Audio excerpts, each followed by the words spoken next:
March 6, 1944, 11:42 hours. 27,000 feet over Berlin. Major Helmut Grosser, an experte with 72 victories, spat a curse into his oxygen mask. The air was a razor-thin 35 degrees Celsius. Below him, obscured by a broken layer of industrial haze, was his home, Berlin, the capital of a 1,000-year Reich. And now, it was a hunting ground, besieged by the Wehrmachts, the 4-engine B-17 flying fortress formations that droned in from the west, arrogant and endless. But Helmut and the men of Jagdgeschwader II were the shield. They were the hunters.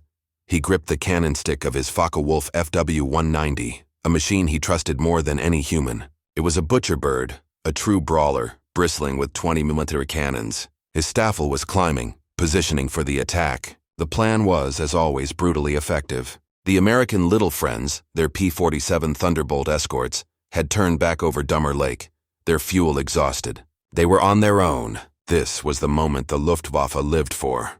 This was the slaughter. In his pocket, a letter from his wife, Gerda, spoke of the children and the incessant bombing, but also of the Reichsmarshal's promise. Hermann Göring himself had assured the Führer that no enemy fighter could ever reach Berlin. His mockery of the short-legged American fighters was legendary. "Call me Meyer," he had boasted, "if an enemy plane ever flies over the Reich." That boast was the foundation of Helmut's confidence. The sky was his. "Contact!" his wingman called. Bombers, 10 o'clock, 5 kilometers. Helmut scanned the sky. He saw the combat box of B-17s. But then, he saw something else, high above them. Flashes of silver. They were Jaeger, fighters. But they weren't P-47s. They were sleek, thin-winged, with a strange, long-nosed profile. And they were not turning back. They were diving. A cold, alien dread. A feeling he had not felt since the skies over Britain washed over him. The Amerikaner! They were here. Over Berlin. Göring's mockery, his ironclad promise, was a lie. And the sky, in an instant, turned from a hunting ground into a meat grinder. To understand the terror in Helmut Grosser's heart, one must understand the central fatal problem of the American Air War in 1943. The United States 8th Air Force, under generals like Ira Eaker, was committed to a single unproven and colossally expensive doctrine: high-altitude, daylight precision bombing. The theory was that their heavily armed B-17 flying fortresses and B-24 Liberators could fly in combat box formations, their interlocking 50-caliber machine guns creating a hedgehog of defensive fire so dense that no enemy fighter could penetrate it. The bomber, they believed, would always get through. This theory was a catastrophic failure. On October 14, 1943, a day that would be known as Black Thursday, the 8th Air Force sent 291 bombers to attack the ball-bearing plants at Schweinfurt, deep in southern Germany. The Luftwaffe rose to meet them. Beyond the range of their escorts, the bombers were swarmed by hundreds of German fighters. 60 B-17s were shot down. 17 more were damaged beyond repair. 600 American airmen were lost. It was a massacre. The casualty rate was over 25%. The daylight bombing campaign, the core of the Allied air strategy, was broken. The losses were unsustainable. The problem was not the bombers nor the German fighters. The problem was fuel. The problem was the tyranny of range. The Allies had excellent fighters. The P-38 Lightning was fast and heavily armed. The P-47 Thunderbolt was a rugged 8-ton behemoth that could outdive anything in the sky. But they were thirsty. Their operational radius was a cruel, unbending mathematical line. The P-47s could escort the bombers to the German border, but then they would have to turn back, their gauges dipping into the red. This was the moment the Luftwaffe lived for. They would let the P-47s bounce them, engage in diversionary dogfights, and then, as the Little Friends turned for home, the German Zerstörer, destroyer, and Jaeger, hunter wings would rise, fresh and fully fueled, to savage the unprotected bomber stream.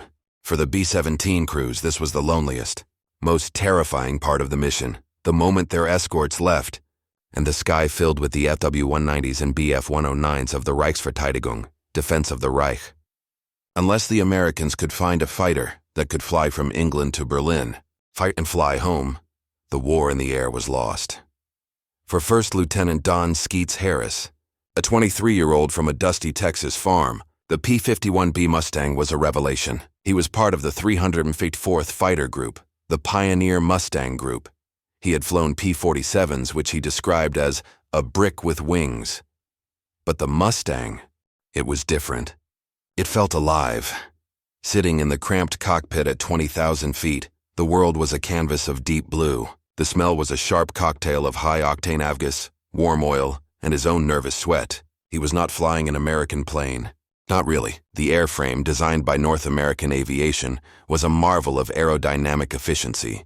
Its laminar flow wing designed to cut through the air with minimal drag. But its heart, the V1650 engine thrumming in front of him, was British. It was a Rolls-Royce Merlin, the same engine that had powered the Spitfires in the Battle of Britain, but supercharged. This combination of an American airframe and a British heart created a thoroughbred. A fighter that was as fast as a Thunderbolt at high altitude, yet as nimble as a Spitfire. But its greatest virtue was not its speed or its agility. It was its fuel. Harris's gaze was constantly flicking to his gauges. The wings were full, but behind his own armored seat, a new 85-gallon fuselage tank was full, and under his wings, two 108-gallon drop tanks were still half full.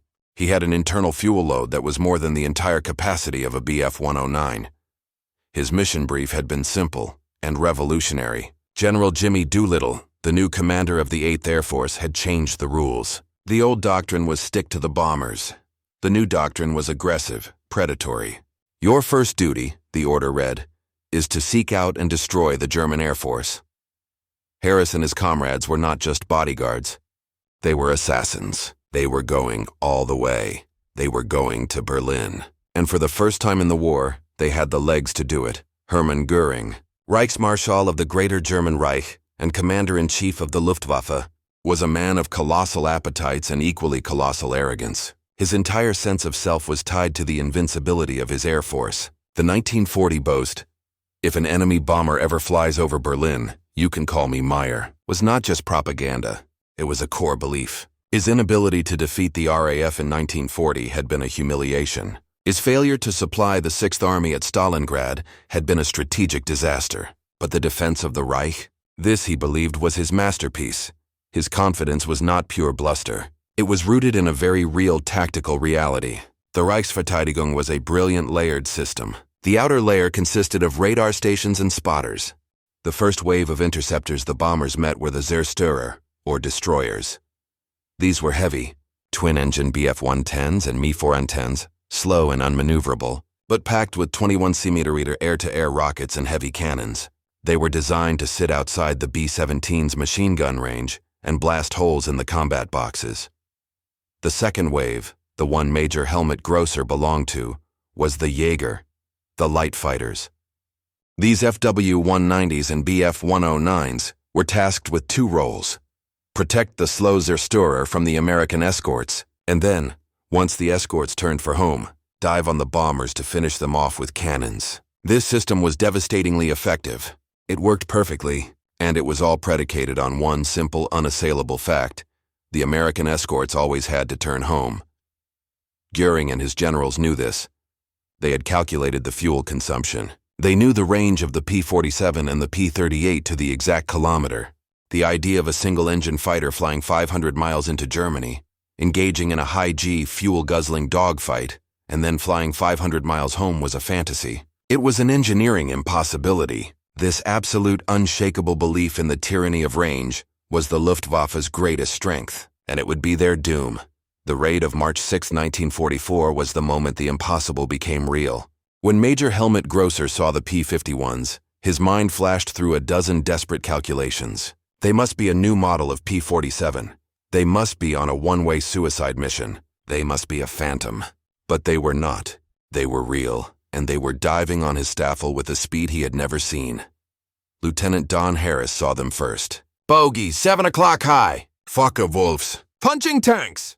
He hit the switch, releasing his empty drop tanks. His P-51 leaped, suddenly lighter, cleaner. He pushed the throttle forward. The Merlin engine screamed, the two-stage supercharger kicking in, giving him a burst of power that matched the FW-190 at 27,000 feet. The German formation broke in panic. This was not supposed to happen. They were supposed to be attacking the bombers, not fending off a swarm of high-performance fighters over their own capital. Helmut Grosser yanked his FW-190 into a hard climbing turn, a maneuver designed to bleed the energy of a heavier P-47. But the Mustang stayed with him. It was on his tail, Grocer, the 72 Victory ace, was now in a desperate defensive fight for his life.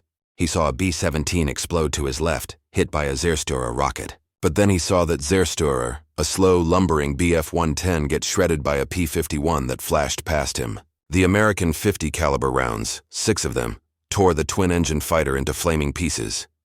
Harris, his blood up, was a dervish. He saw a Bf-109 lining up on his wingman. He rolled, pulled lead, and squeezed the trigger. His tracers walked straight into the Messerschmitt's cockpit.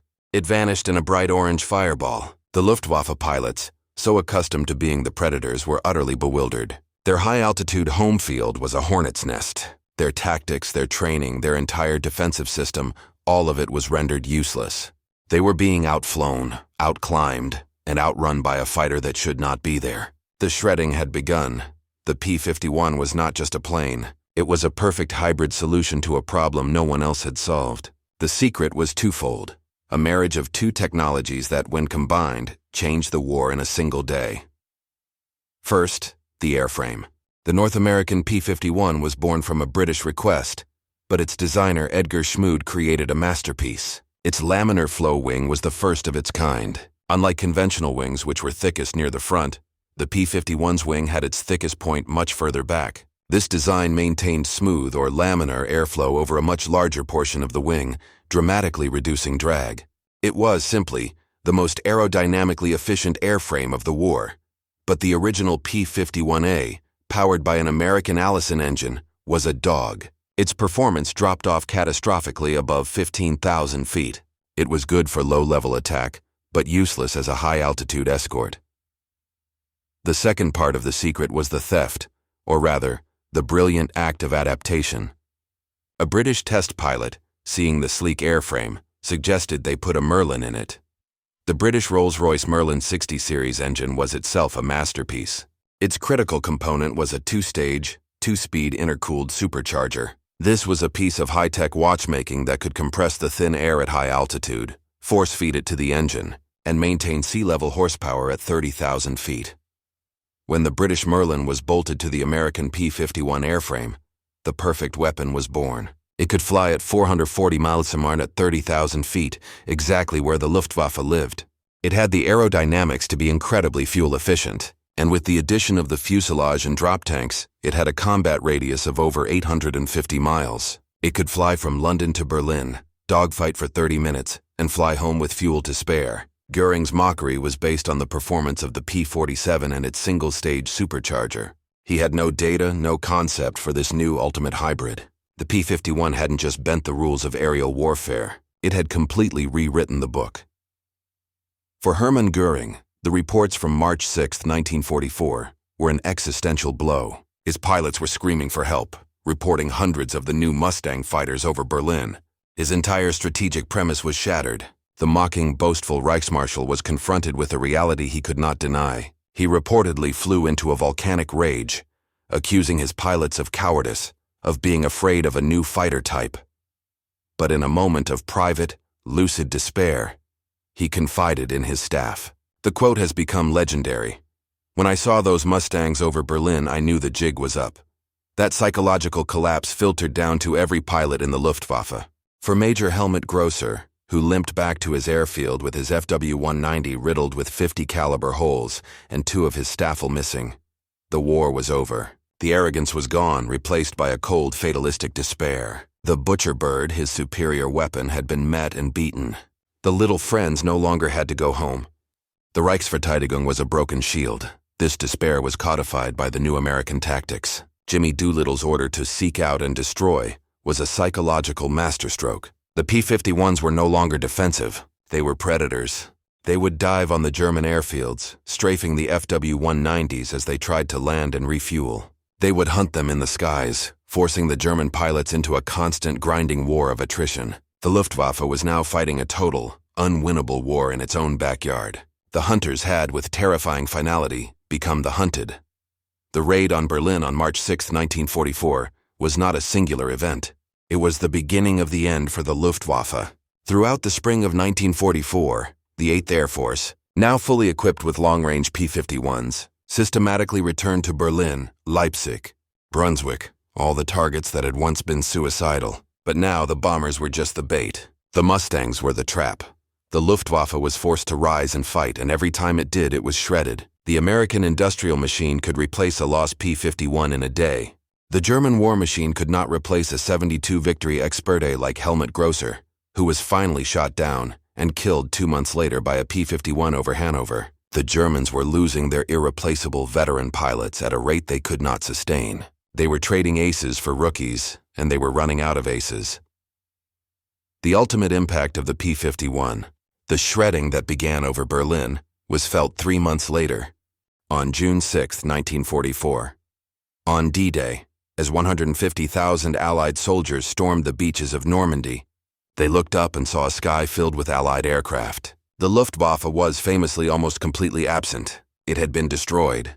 It had been bled white in the skies over Germany, in the desperate, losing battle against the P-51s. The shredding of the Luftwaffe over Berlin, Göring's Meyer moment, was the single most critical victory that ensured the success of the Normandy landings. The P-51 Mustang had not just won the air war. It had made the entire liberation of Europe possible.